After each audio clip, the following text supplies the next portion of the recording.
আজকে যে যে উপস্থাপনাটা এখানে করতে চাচ্ছি সেখান থেকে আসলে আমাদের কনফারেন্সের যে ভেন্যু, যে মানুষের কাছে তার যে পাওয়ার অর্থাৎ তার যে এনার্জির সেটার তার অধিকারটাকে ফেরত দেওয়া, অর্থাৎ এনার্জি অ্যাজ সাচ দুটো ডোমেইনে বিরাজ করে। একটা হচ্ছে যে এনার্জির যে চরিত্র, মানে এনার্জি পাওয়ার এই সেক্টরের যে চরিত্র, সেটাতে প্রথমত এটা বিলং করে হচ্ছে যে ইঞ্জিনিয়ার্সদের উপরে, যারা প্রোডাকশন সিস্টেমের সাথে কাজ করে তাদের কাছে। আর দ্বিতীয়ত এটা যেহেতু খুব হেভি ইনভেস্টমেন্ট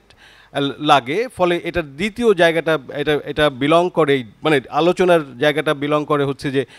ইনভেস্টরদের কাছে, কোম্পানিদের কাছে, প্রাইভেট সেক্টরের কাছে যদি আরও বলি, বা পাবলিক সেক্টর, প্রাইভেট সেক্টর, ইনভেস্টরদের কাছে। ফলে এই দুটো জায়গা, একটা হচ্ছে যে ব্যাংক, তারপরে বড় বড় কোম্পানি, কর্পোরেট, আরেকদিকে হচ্ছে যে ইঞ্জিনিয়ার, মেকানিক, টেকনিক্যাল, ইলেকট্রিক ইত্যাদি, এই দুটো জায়গার এমন একটা চরিত্র থাকে যে চরিত্রটা সাধারণ জনগণের কাছ থেকে এটা থেকে বিচ্ছিন্ন করে ফেলে এটা নিয়ে কথা বলার ক্ষেত্রে। আর কিন্তু ঘটনাটা হচ্ছে যে এটার যারা এন্ড ইউজার, অর্থাৎ যারা এটাকে কাজে লাগায় জীবনে, অর্থাৎ আমাদের প্রাত্যহিক জীবন যাপন করার জন্য, আমাদের জীবনকে চালিয়ে নেওয়ার জন্য, আমাদের জীবিকা চালিয়ে নেওয়ার জন্য, আমাদের উৎপাদনশীলতাকে সক্রিয় রাখার জন্য যারা যুক্ত, তারা হচ্ছে মানুষ, সাধারণ মানুষ, আমার আপনার মতন প্রাত্যহিক জীবনের আট পৌরে যদি বলি আমরা, এই সব সাধারণ মানুষরা এটার কনজিউমার যদি বলি কনজিউমার, এটার উৎপাদনের সাথে যদি যুক্ত থাকি যে শ্রমিক তারা, এবং এটার যে প্রভাব, এটার যে ইম্প্যাক্ট পড়ে এই পুরো উৎপাদন এবং ব্যবহারের ফলে পরিবেশের উপর যে প্রভাব পড়ে, সেই প্রভাবের ভুক্তভোগী হচ্ছে আমরা সাধারণ মানুষ। কিন্তু সাধারণ মানুষ তারা এই আলোচনার মধ্যে সাধারণত ঢুকতে পারেন না। ফলে আমরা এই কনফারেন্সের যে মূল স্লোগান, যে আসলে এই ক্ষেত্রটিকে, এই ব্যবস্থাপনাটিকে এমন কিছু পরিবর্তন করা দরকার যেটা মানুষের অধিকার, মানুষের ইস্যুগুলো, সাধারণ মানুষের জায়গাটা এখানে যেন প্রতিষ্ঠিত হয়। তো সেরকম জায়গা থেকে আমার এই ছোট্ট প্রেজেন্টেশন। আমি I will be very brief এবং খুবই ব্রডলি আপনাদেরকে, আপনারা সবাই আলোচনাতে যাতে অংশ নিতে পারেন সেরকম আমরা সরল করে আমি আমার ছোট প্রেজেন্টেশনটা শেষ করার চেষ্টা করব। তো যেটা মূলত আমি জাস্ট একটু বলে দিই যে ফেয়ার এবং sustainable financing system, not exactly any particular finance. আমরা ওভারঅল ফাইন্যান্সিং যে আর্কিটেকচারটা আছে, অর্থাৎ এটার মধ্যে সরকার, বেসরকার, এটার মধ্যে রেগুলেটরি, মানে যে এই গ্রেটার যে ইকোসিস্টেমটা আছে, অর্থাৎ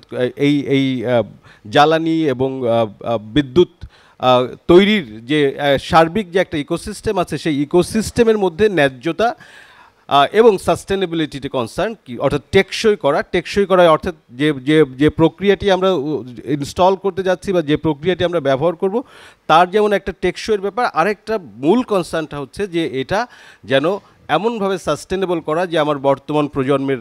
প্রয়োজন মিটিয়ে আমার যেন ভবিষ্যৎ প্রজন্মের যে প্রয়োজন থাকবে সেটাকেও আমরা কম্প্রোমাইজ না করি। অর্থাৎ এটার যে সাস্টেনেবিলিটি কনসার্ন, অর্থাৎ যেটা পরিবেশের দিক থেকে যে আমাদের উদ্বেগ, সেই জায়গাটি নিশ্চিত করার জন্য আমরা ওভারঅল ফাইন্যান্সিং সিস্টেমটা নিয়ে এবং সেটাকে ন্যায্য এবং ওই অর্থে ন্যায্য এবং টেকসই করার জন্য আমরা কি করতে পারি, আমাদের কয়েকটা পরামর্শ আমাদের যেটা বলেছেন মাসুদ ভাই, যে এটা একটা স্টাডি হয়েছিল, একটা বেসলাইন স্টাডি হয়েছিল। সেই বেসলাইন স্টাডিটার পরে এটাকে নেক্সট লেভেলে নিয়ে যাওয়ার জন্য, অর্থাৎ আমরা কীভাবে এখান থেকে একটা কিছু পলিসি ডকুমেন্ট তৈরি করতে পারি, যেটা নিয়ে আমরা সরকারের সাথে বা কনসার্ন অন্য পার্টিগুলোর সাথে, পার্টিকুলারলি আমাদের দেখবেন আমরা আলোচনার মধ্যে নিয়ে আসবো আমাদের ইন্টারন্যাশনাল ফাইন্যান্সিং ইনস্টিটিউশন যেগুলো আছে, আইএফসি, ফাইন্যান্সিং কর্পোরেশনস বা যেগুলো এন্টিটিস আছে, নট অনলি মানে একটা কোনো না, এটার সাথে আবার মাল্টিল্যাটারাল ডেভেলপমেন্ট ব্যাংক যেগুলো আছে, যেমন আমাদের ওয়ার্ল্ড ব্যাংক আছে, এশিয়ান ডেভেলপমেন্ট ব্যাংক আছে, অনেক ক্ষেত্রে ইসলামিক ডেভেলপমেন্ট ব্যাংক আছে, এদের যে সমস্ত ফাইন্যান্সিং, অর্থাৎ সরকার এবং এই পক্ষগুলো এবং একই সাথে কর্পোরেট যারা প্রাইভেট সেক্টর যারা ইনভেস্টর আছেন, তাদের এই সার্বিক যে ক্ষেত্রটি আছে, তাদের যে ইকোসিস্টেম আছে, ওদেরকে রেগুলেট করার যে পদ্ধতি পন্থা আছে, এবং এদের সাথে এনগেজড হওয়ার যে সিভিল সোসাইটি, অন্যান্য অ্যাক্টিভিস্ট গ্রুপ যারা আছে, এই পুরো ফ্রেমওয়ার্কটাকে, পুরো আর্কিটেকচারটাকে মাথায় রেখে আমরা একটা ছোট পলিসি ব্রিফ তৈরি করার চেষ্টা করেছি। আমি একটু আগাই যাই যাতে যাতে আমরা সময়টা কাভার করে ফেলা। আপনারা জানেন আমি কনটেক্সটের ক্ষেত্রে দুটো জিনিস বলতে চাই। একটা হচ্ছে যে আমরা এই মুহূর্তে বাংলাদেশের কনটেক্সটের ক্ষেত্রে এই নতুন করে এই বিষয়টি গুরুত্বপূর্ণ দুটো কারণে। একটা হচ্ছে যে আমরা একটা পলিটিক্যাল একটা ট্রানজিশনের মধ্যে আছি, এটা প্রথম রাখা দরকার, যে এটা হচ্ছে ডমিনেন্ট একটা ইস্যু এই মুহূর্তে। দ্বিতীয়ত হচ্ছে যে আমাদের এখানে অবশ্যই একটা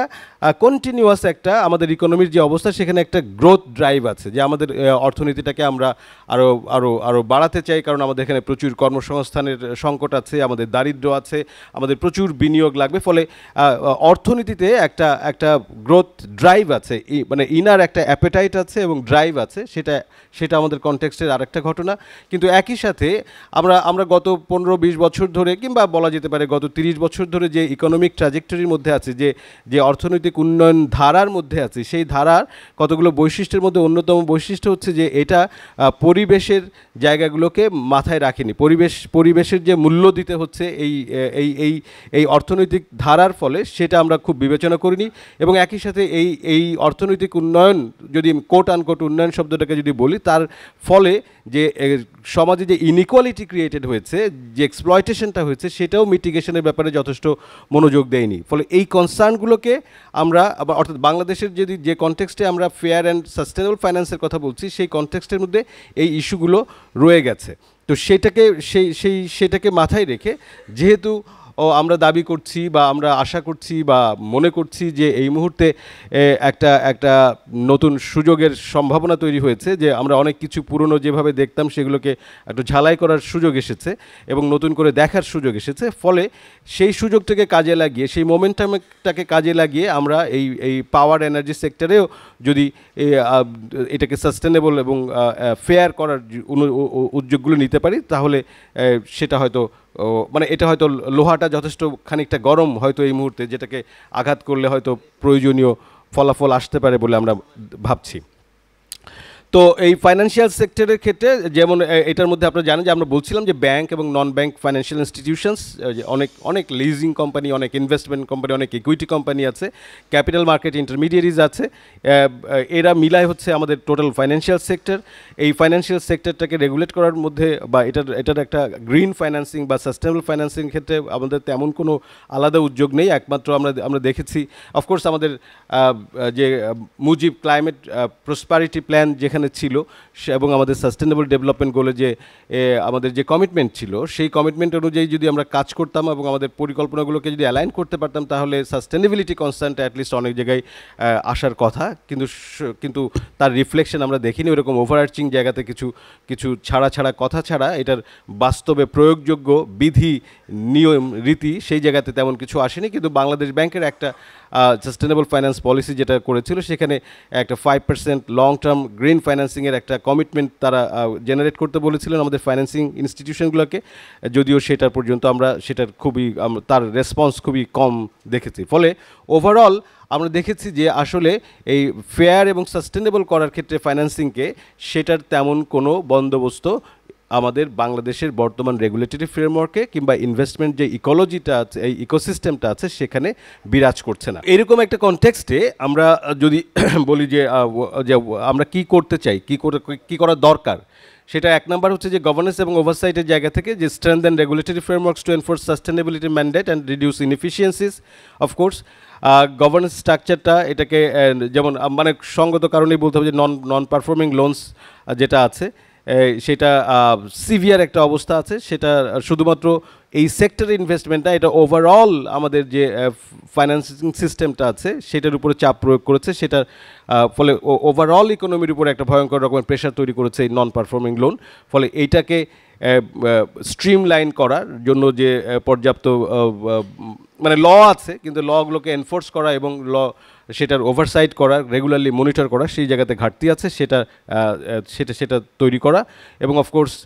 financial access for the underserved groups like including entrepreneur like women entrepreneurs এবং স্মল মিডিয়াম এন্টারপ্রাইজেস যেগুলো আছে, তাদের ক্ষেত্রে এটাকে এক্সপ্যান্ড করার আমরা সুপারিশ করি। এবং আরও অনেকগুলো টুলস বা ইনস্ট্রুমেন্ট তৈরি করার কথা, যেমন encourage development of green bonds, sustainability, সেটা একটা রাস্তা হতে পারে। এবং নেশন ওয়াইড এই এজেন্সিগুলোর সাথে আমাদের কাজ করে তাদের ক্যাপাসিটি বিল্ডিং এবং অ্যাট দ্য সেম টাইম যারা ওভারসাইট করবেন এই সেক্টরের বাইরে তাদেরও ক্যাপাসিটি বিল্ডিংয়ের দরকার, যে তারা কোন কোন জিনিসগুলো তারা দেখতে পারেন, এবং অফকোর্স যে ডিজিটাল টেকনোলজি আছে সেটারও অর্থাৎ অটোমেশন করা প্রয়োজনীয় জায়গাগুলোতে এটা যাতে যাতে তাতে ইনএফিসিয়েন্সি কমার সম্ভাবনা থাকে এবং ট্রান্সপারেন্ট করার সুযোগ থাকে সেটা রাখা। তো এগুলো আমরা ডিটেল আউট করেছি, কিন্তু মোটা দাগে এই জায়গাগুলো হচ্ছে আমাদের কামিং রিফর্মের জায়গা। ফাইন্যান্সিয়াল পলিসিতে ক্লাইমেট চেঞ্জটাকে আলাদা করে অর্থাৎ এটাকে এমবেড করা, অর্থাৎ এটাকে উল্লেখযোগ্যভাবে এটাকে নিয়ে আসা, এবং গ্রিন ফাইন্যান্সিংয়ের জন্য টার্গেট ফিক্স করা এবং align local finance taxonomies with the international taxonomy, সেটা করা হচ্ছে ইমিডিয়েটলি। আমাদের এটা করলেও খানিকটা দূর আমরা যেতে পারি। তো এটা বলে আমরা শেষ করতে চাই যে এরকম একটা যদি কনটেক্সট হয় তাহলে আমাদের মতন সিভিল সোসাইটি অর্গানাইজেশনগুলো তারা কি করতে পারে, অর্থাৎ যারা ইনভেস্ট করছেন না বা তাদের আমরা কি করব, আমরা এটা কোথায় কাজ করতে পারি। তো ডেফিনেটলি সিভিল সোসাইটির যে ক্লাসিক কাজ, যে রাষ্ট্রকে প্রশ্ন করা, অর্থাৎ যে রেগুলেটরি ফ্রেমওয়ার্ক কাজ করছে তাকে নজরদারি করা, ওয়াচডগ করা, তো সেটা হচ্ছে একটা জরুরি কাজ। কিন্তু যেহেতু এখানকার পার্টিগুলো খুব স্ট্রং, অর্থাৎ এখানে যে প্রাইভেট সেক্টর ইনভলভ, যে ইন্টারন্যাশনাল প্লেয়াররা ইনভলভ এবং যে পাবলিক সেক্টর ইনভলভ, তারা অনেক অনেক অনেক অনেক অনেক শক্তিশালী, অন্য যে কোনো খাত থেকে এটা শক্তিশালী, কারণ এটার মধ্যে হিউজ ইনভেস্টমেন্টের ব্যাপার। ফলে তাদের সাথে ঠোকাঠুকি করার জন্য যে যথেষ্ট রকমের শক্তি, সেই শক্তিটা খুব গুরুত্বপূর্ণ, সেই শক্তিটা জেনারেট করা সিভিল সোসাইটির জন্য খুব গুরুত্বপূর্ণ, এবং সেটার জন্য ডেফিনেটলি ক্যাপাসিটি বিল্ডিং একটা অন্যতম কাজ, যেটা আমাদের কনফারেন্স অনেকটা সেই পারপাসে সার্ভ করে। আরেকটা হচ্ছে যে আমাদেরকে যূথবদ্ধ হওয়া, অর্থাৎ একটা প্ল্যাটফর্ম তৈরি করা, যে প্ল্যাটফর্মটা শক্তিশালী হয়ে একটা শক্তিশালী ভয়েস বা কণ্ঠ বা প্রতিবাদ তৈরি করার সামর্থ্য তৈরি করতে পারে। পার্টনারশিপ, অফকোর্স ওই সমস্ত ফাইন্যান্সিয়াল ইনস্টিটিউশনগুলোর সাথে আমাদের পার্টনারশিপে বাংলাদেশ ব্যাংকের সাথে এনগেজমেন্টে যাওয়া দরকার, অন্যান্য মাল্টিল্যাটারাল ডেভেলপমেন্ট ব্যাঙ্কগুলোর সাথে তাদের সাথেও আমাদের এক ধরনের এনগেজমেন্টে যাওয়ার সুযোগ আছে, এবং সেটা করতে হবে। মানে তাদেরকে লাইনের বাইরে না রেখে, মানে সাইড লাইনে না রেখে তাদের সাথে এনগেজমেন্টে যাওয়ার কথা সিভিল সোসাইটি সংগঠনগুলো ভাবতে পারে। এবং of course transparent reporting and independent monitoring of sustainability performance, এটা সিভিল সোসাইটি থেকেই আমরা গ্লোবালি এটার ইন্ডিকেটরগুলো ঠিক করা আছে, আমরা তার সাথে লোকাল কনটেক্সট যোগ করে আমরা সাস্টেনেবিলিটির ইন্ডিকেটর ঠিক করতে পারি, এবং সেই ইন্ডিকেটর অনুযায়ী কন্টিনিউয়াসলি আমরা মনিটর করতে পারি এই ইনভেস্টমেন্টের। তো সেই আশা রেখে আমি আবারও আমার অ্যাপোলজি প্লেজ আপনাদের কাছে রাখছি, দিয়ে মনোযোগ দেওয়ার জন্য ধন্যবাদ জানাচ্ছি এবং শেষ করছি।